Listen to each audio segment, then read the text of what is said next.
Look, I'm just a kid from Oklahoma, so found my way to Texas. Kirsten, as you know, runs the Science and Technology Policy Program at the Baker Institute, and so the privilege of working with her and students and other faculty and people around the country on policy issues. So retirement is good. At Rice, you get free parking, get a tree. This is a tree with your name sort of down below. You don't own the tree, but you can picnic under it or something, you know, show it to your grandkids. Of course, your salary stops, so there are trade-offs in this kind of situation. But if you're old, the salary part doesn't much matter anymore. It's terrific to have this course. I have always appreciated that students are interested in the topic and that Kirsten's willing to, with her helpers, willing to put the course together.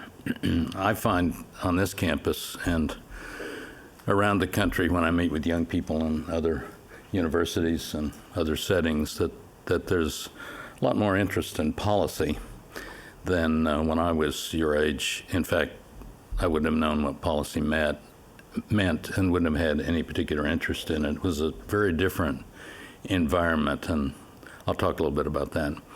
So we're in the season of campaigns. It's a kind of a drama that plays out for all the world to see. Every day is not a day that makes us all that happy about how we're portrayed, but that's where we are. And then we will have a new president after the election.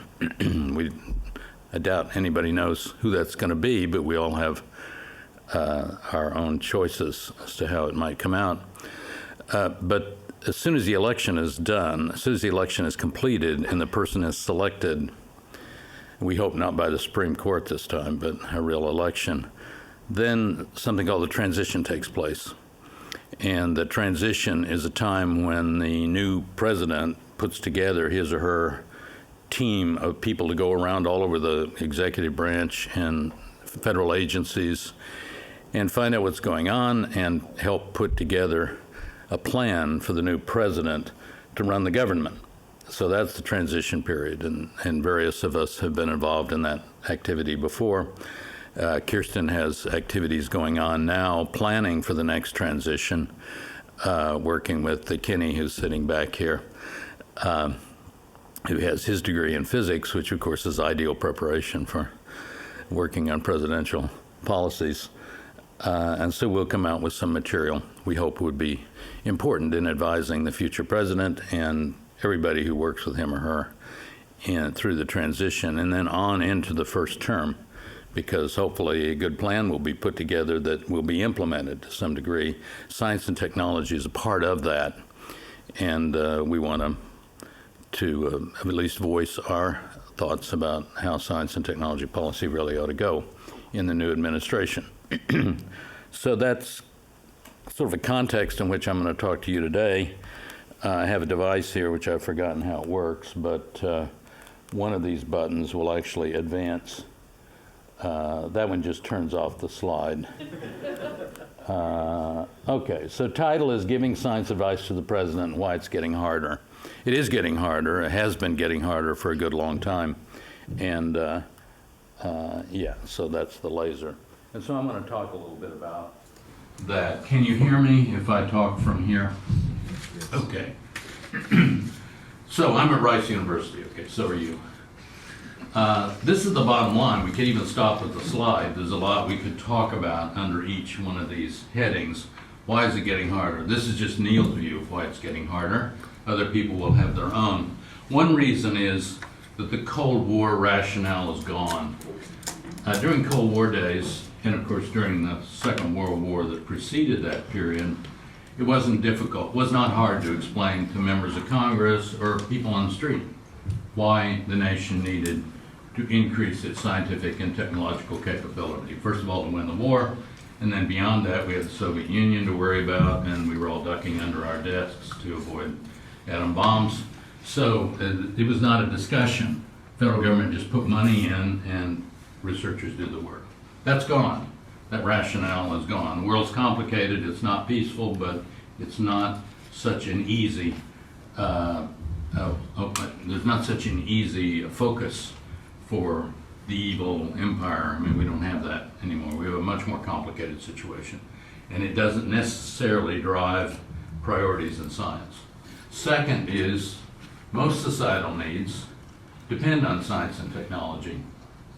But it's everything. It's health and it's food and it's water and the environment. And so, well, if everything is important, then there are no priorities.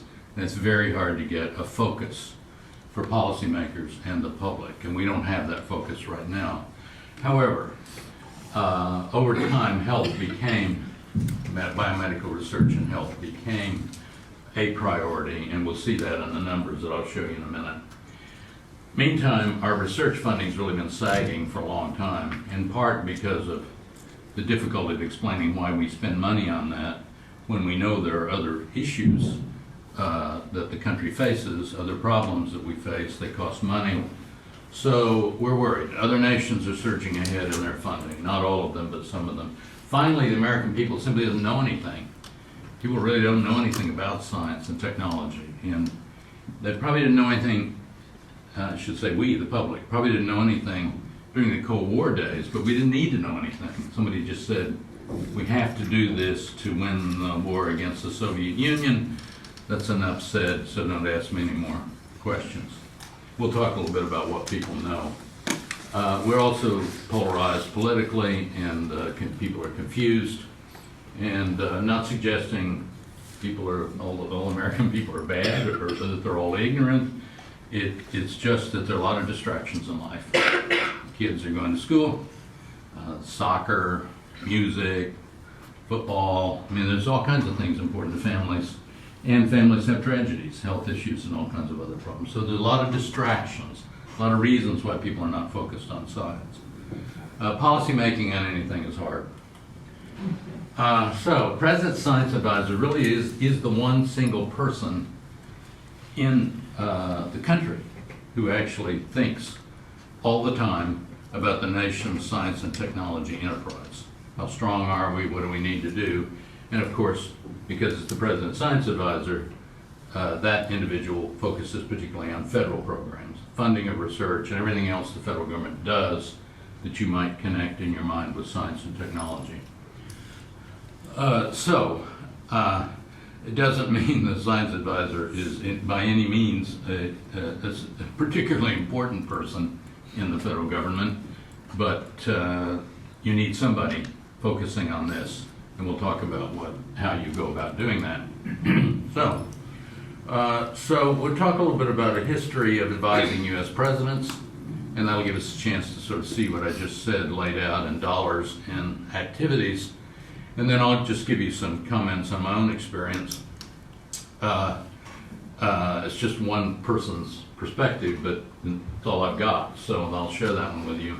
And then we'll talk about the 21st century challenges. Usually take a break along about, Kirsten, when do you take a break? Do you want to do about an hour and 15 minutes in? Oh, okay, not now anyway, right? No. So we can go on. Okay. Okay, so let's talk about a little history. So here's the history.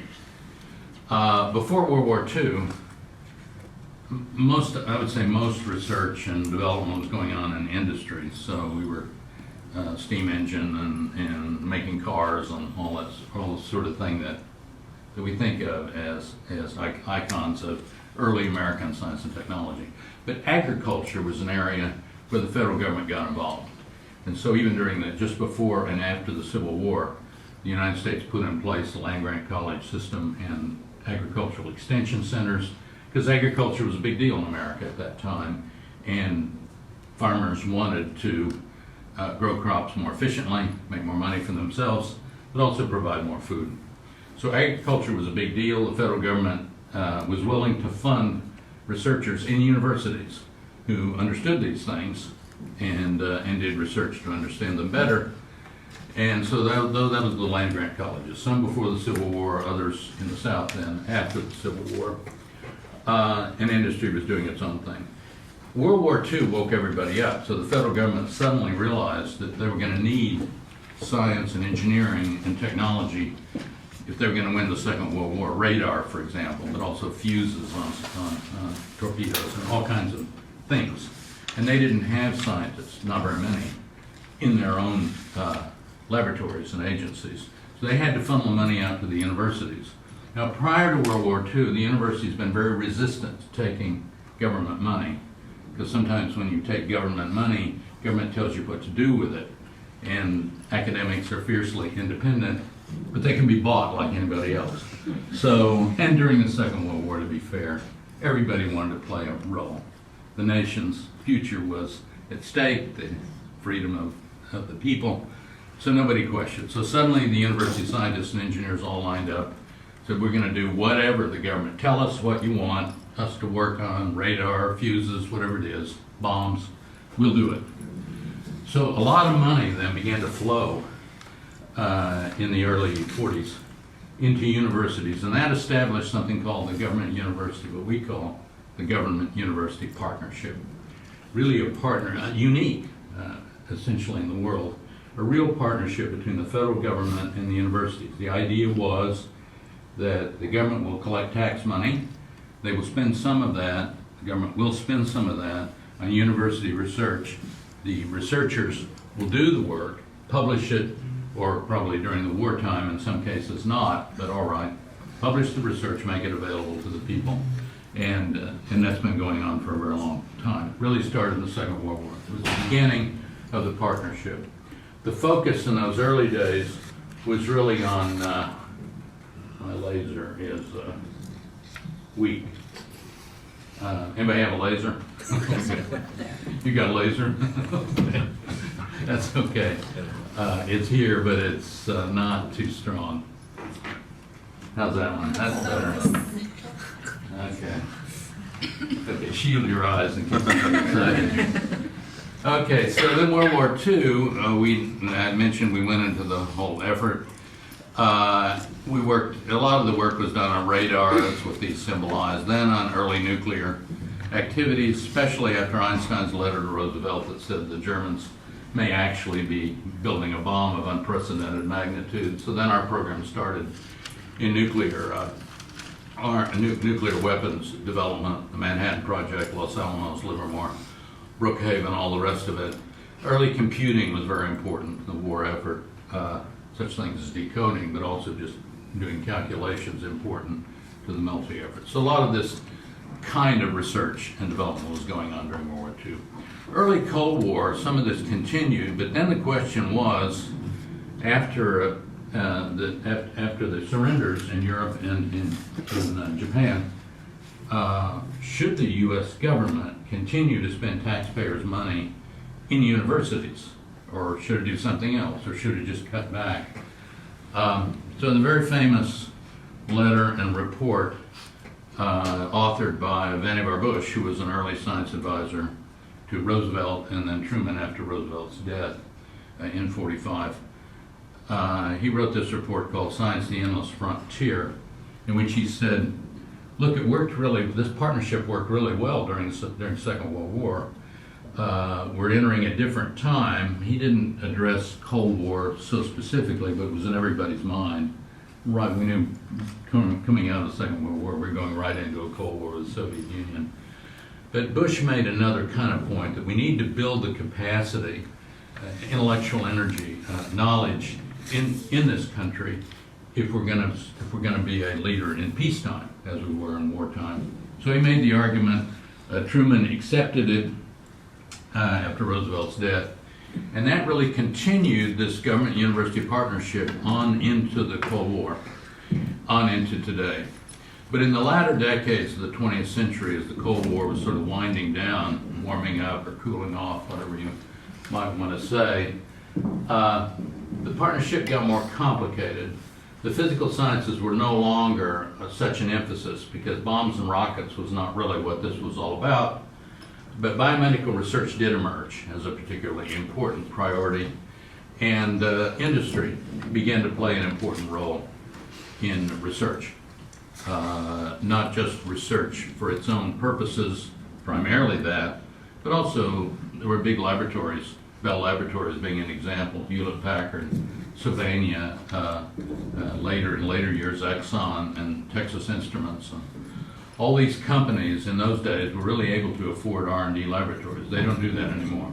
But in those early days, they did. And so industry became a very important worker in research and development, but also in some cases increasingly a good partner for universities. MIT is a great example. MIT is essentially a federal university slash private sector university. It's an example of a really very successful partnership, not only between government and university, but between universities and industry. By and large, through spin-off companies that students like yourselves do after they graduate. So that worked quite well.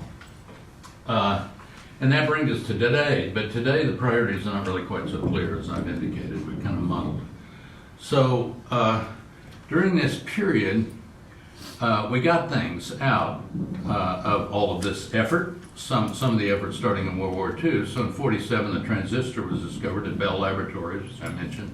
58, Jack Kilby, extraordinary guy, sadly died a number of years ago, invented the integrated circuit, and we put together transistors, and not on a chip yet, but on an ugly kind of board, but nonetheless was the first example of an integrated circuit.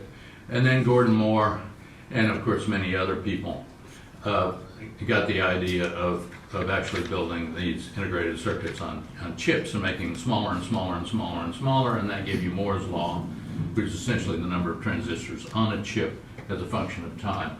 Gordon Moore told me on one occasion that he thought the whole idea might last for 10 years, that you could double number of transistors. That would have been from here to here, and so he was astonished that the curve continued upward. A lot of questions about when it will turn over. Everything turns over.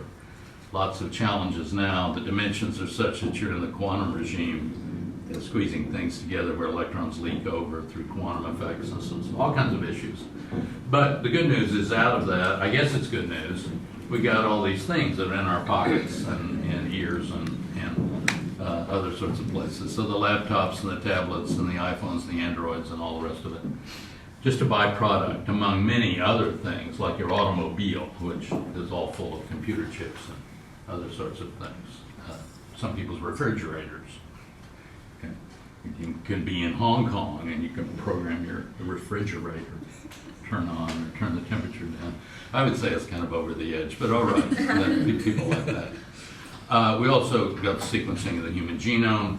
Of course, lots of other things that came out of biomedical research. That's just symbolic. Happen to like the sequencing of the human genome. So had an impact on the economy also. So this is an example. It's an old slide. So I probably have up here an iPod rather than an iPhone, but it's all the same. Doesn't make any difference. The inner workings of these devices were really made possible by, of course, innovation and industry. It isn't going to happen unless you have an Apple or you have a company that's successful in bringing the fundamental ideas out of science and technology, making things you want to buy or useful. But they can't do it without basic research on the front end, funded by the Department of Energy. So here are just some examples. GMR is an example. It's a nano kind of a process discovered in '88. In '90, basic research led the lithium-ion battery. In '88, the thin-film transistor idea, and so forth. The whole point of the slide is federally funded basic research, then with the innovative powers of industry, was able to make things that you want to buy and are useful and so forth. So here are just a few of them. So Apple, when I made this slide, was worth $650 billion. It's a significant amount of money. And so it creates enormous numbers of jobs, not just the people who work for Apple, and of course there are other industries that could put up here that also derive their income from the same kind of technologies. But so it's not just the people that work for Apple, it's the truck drivers, it's UPS, it's all kinds of people whose jobs were fueled by these advances in technology. So during this same period that we just talked about, you can ask the question, what did science advisors do? Well, I mentioned Vannevar Bush.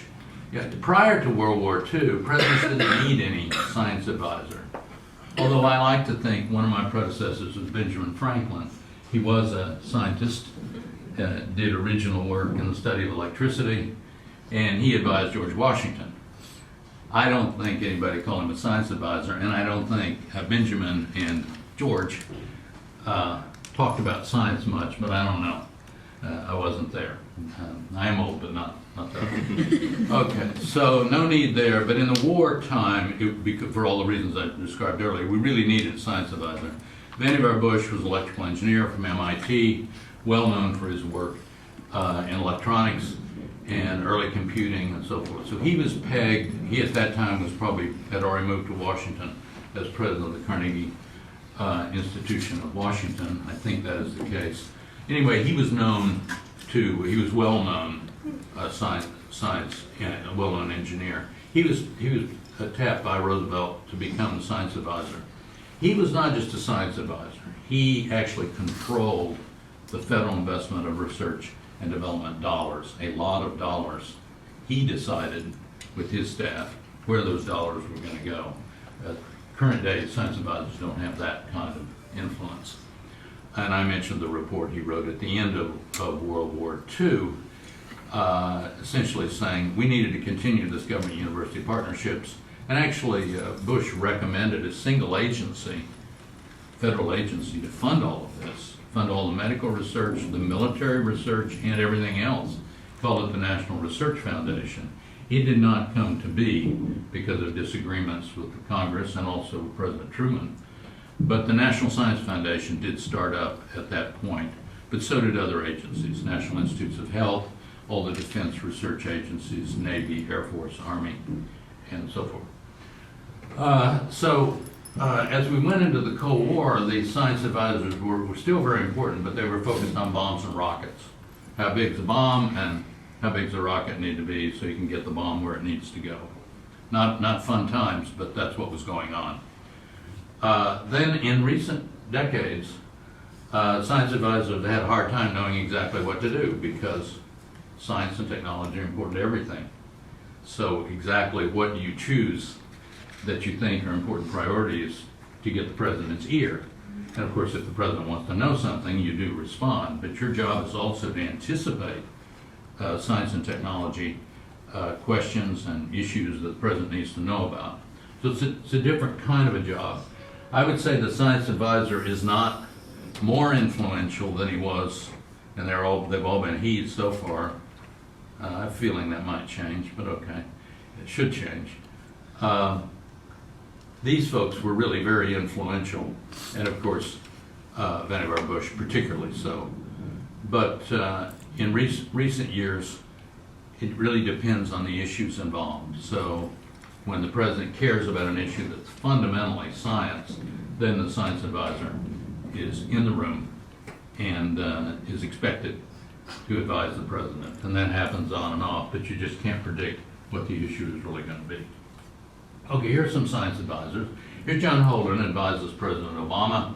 Prior to him, Jack Marburger advised George W. Bush, Jack Gibbons and I with Clinton, Alan Bromley with Bush Sr., Bush 41, we say, and Jay Keyworth with Reagan. And of course, they go back earlier. Here's some early science advisors. In fact, the whole advisory committee.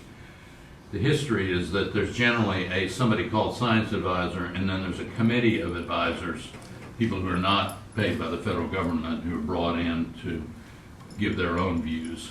And I knew many of these people, not most of them, I think. I did not know President Eisenhower. But these are all terrific folks. They've generally been physicists. In the early days, you can kind of understand why that would be the case, because physical sciences was particularly important. But now it's all science, and so I think a future science advisor is likely not necessarily to be a physicist, not necessarily will be a physicist. So federal funding history. So here's another way to think about the history. We talked about it in qualitative terms. Now let's look at the dollars. So here's some dollars. Federal spending on defense and non-defense research and development. This is obviously not the whole federal budget. It's just the amount of money we spend on research and development. Development is mainly defense stuff, prototype aircraft and battleships and bombs and rockets and so forth. Research is mainly not that. Research can be basic or applied. Much of it is done in universities. So that's a way of thinking about how they split. If you look at the dollars, so here are billions of dollars in constant 2015 dollars. So these are inflated dollars using whatever was the rate of inflation at the time. The gray stuff is defense R&D, which is mostly D, only 7%. Whenever I wrote that number, went for R. The red stuff is a non-defense. So this is where NIH is, the National Science Foundation, Department of Energy's Office of Science, NIST, agriculture, and that stuff is all up here. So let's look at it a second. I just put a few things here to catch our eye. Sputnik, first Russian satellite in 1957, and a month later another Russian satellite with a dog on board. Russians said the dog was fine, dog was not fine, and the dog didn't make it, about a couple of hours. Nonetheless, first animal, I think, in space. But that just scared the hell out of everybody over here. So suddenly there was panic. The Russians have won the space race. They've got a satellite up there. Who knows what they'll put up there next? So huge panic in the Eisenhower administration, and big boost, particularly in defense research and development, but soon in the private, in non-defense sector also. NASA was established in 1958, 1 year after Sputnik, and then of course we went into the Apollo program and so forth. So you can see these bumps. So I'll put some other indicators up here. There's Sputnik. So if NASA was a big part of this bump, not everything, but a big part of it. The Apollo program, go to the moon, and then after the last moon landing, NASA has had difficulty getting a focus ever since, actually. But we've had the shuttle program, and we've had, of course, the planetary missions, and then the International Space Station, and we don't know what the future is. Other things going on that were distracting, let us say. The Vietnam War, which you see didn't really kick any particular large increases in defense funding, but certainly was a historical period, a very, very difficult one for the United States. OPEC, the gas wars in here, where there were embargoes and suddenly lines of cars at the pumps. And so a period of high inflation during here. Reagan's period, these are the presidents down below, so you can pick your favorite president or somebody you don't like, you can throw darts. No, I guess not, because they wouldn't like it if we throw darts at this screen. But that's the purpose of having the presidents down here, so you can see who was around when. So Star Wars was the idea of the shield covering the United States to prevent any missiles from getting in with carrying bombs and blowing us all up. It was a fantasy, it was never going to work, but President Reagan thought it would, or at least he said he did, and challenged the Soviet Union. And many claim that that effort on our part, plus other technological advances, is really what brought down the Soviet Union. It'll probably be debated as long as historians care about that kind of issue. Then we had, after the fall of the wall, 1989, that's not actually when the whole wall was torn down, but it was really when the wall opened up and people began to flow. As you can see, defense funding went down. Again, this is not the whole defense budget, just the R&D budget, and continued during George Bush administration, Clinton and so forth. Then we had 9/11 and another big boost by George W. Bush for the whole defense budget, including defense R&D. So this is a rough idea of how overall R&D funding went when the federal government was spending money. If we just look underneath the red part, the non-defense part, because that's where most of the research is, we can see something else. So I'll do that in a minute, but I just remind you. I would say during the Cold War, the argument was simple. I call it linear, meaning simple. Federal dollars invested in R&D will secure the nation, protect us. That's what people believe. That was certainly true during the Second World War. people accepted it during the Cold War. So here's now non-defense R&D. This is mainly research. Same idea, constant dollars, so these are inflated dollars in billions as a function of time during this, across the same period. One thing that jumps out, of course, is the Apollo program, NASA. Huge amount of money. Kind of unprecedented at the time, the amount of money being focused into an R&D effort. That followed Kennedy's statement to Congress and then his speech here in the football stadium. It was really one of the most exciting days in the football stadium at Rice University. Although the other one was when Texas A&M wanted to spear our band with swords, and a whole other story. So there were at least two exciting days in the Rice football stadium. I was not there for the first one, but I was there for the second one.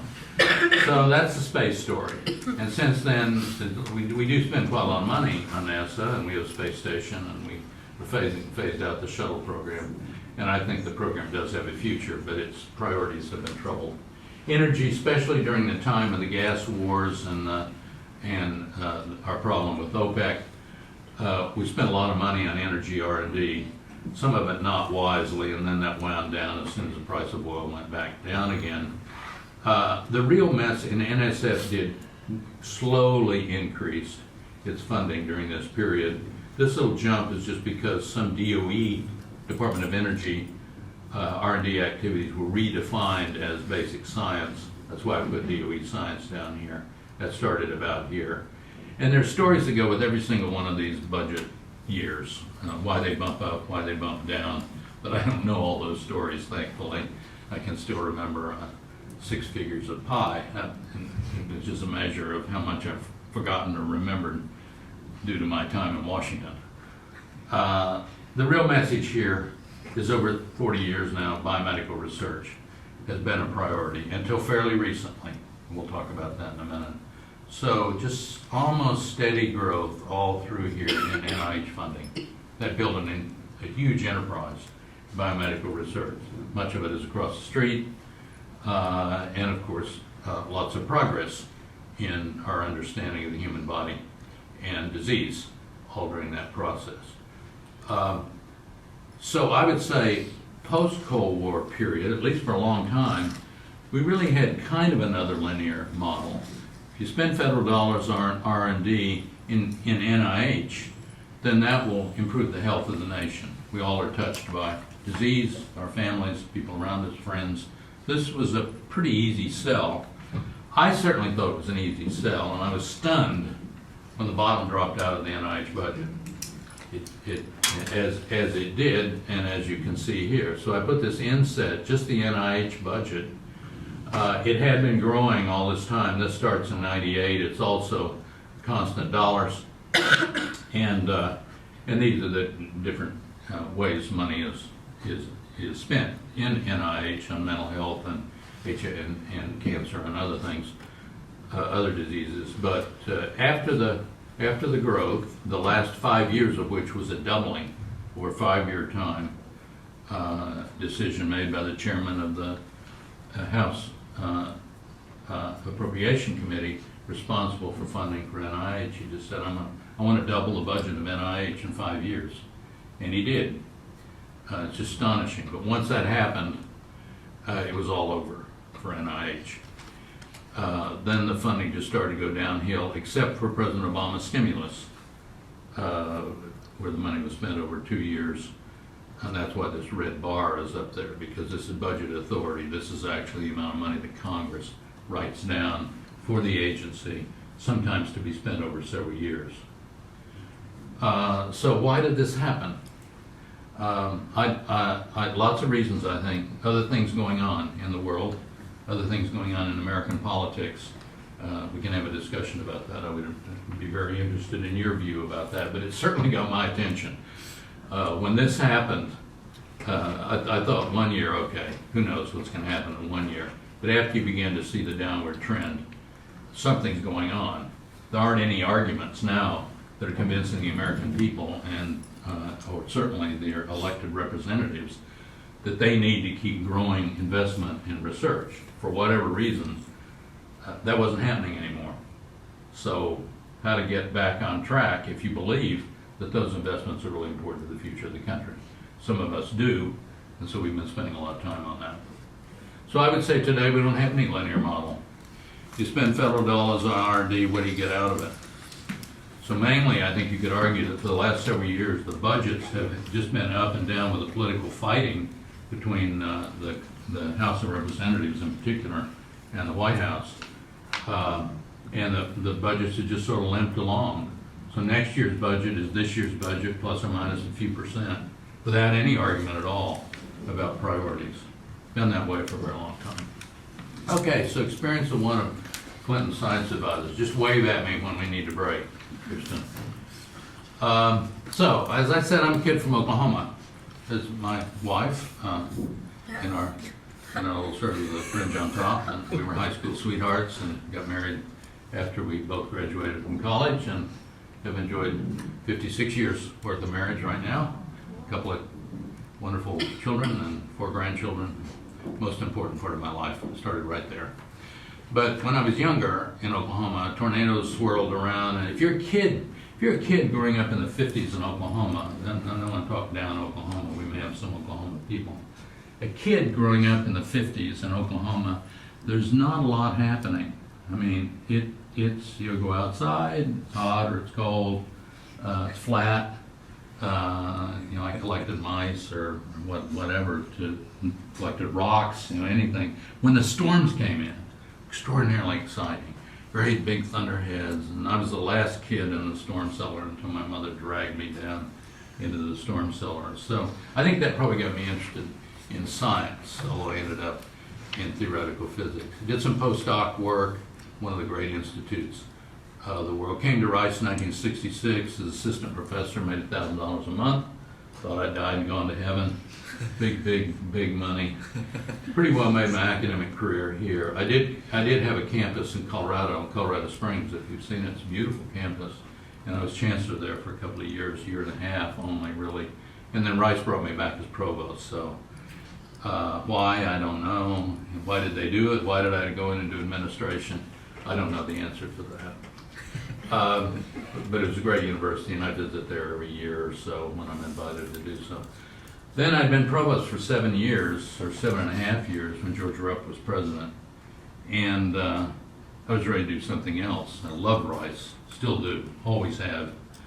But 7 years as a provost, I think, is long enough. Certainly 10, but I was ready to move on. Rice, in the meantime, had hired a new president. George Rupp had gone to Columbia. Malcolm Gillis came. He asked me to stay on as provost, and I said, I'll stay on as long as you need me, but you really need to find your own provost. You need to build a new team.